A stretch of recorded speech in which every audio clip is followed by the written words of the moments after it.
Is there an optimal volume for a particular room? I think that's a good question. It comes from Danny in Singapore. Hi, Paul. Thanks for the great work you do each day dispensing audio advice. Just like in my days of dealing drugs. I've been dispensing pot out here. No, it's my pleasure. Thank you. And I haven't dealt pot in many, many years. And today it's legal in Colorado. Can you believe it? Unbelievable. And now I have no interest in it. I have a question. For any given room, is there an optimum sound level? Meaning either playing too low or too loud will not get you the best sound from your system. Absolutely. Yes. The quick answer is there is an optimal volume per room. There's an optimal volume per song, per track, okay?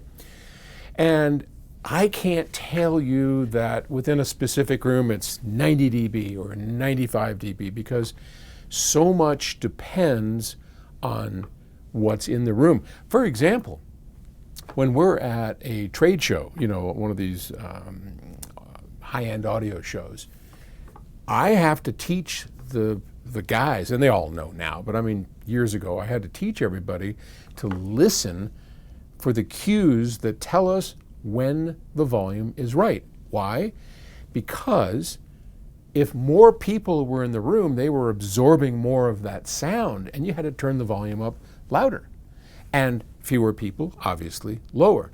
So on a particular track, maybe I would say on the BHK preamp, we're going to have, on average, a volume level of 39. I'm just picking something out, right?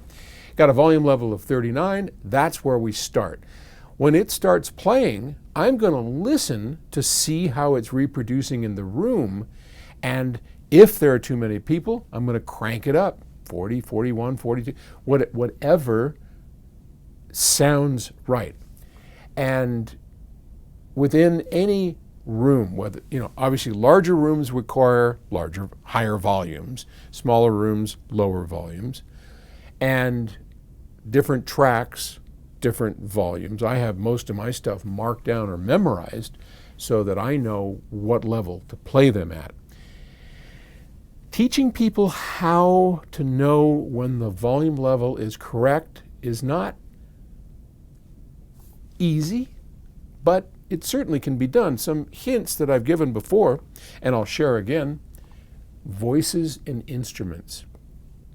Stereo systems have a propensity to exaggerate the size of an instrument if it's played too loudly or it's mic'd too closely.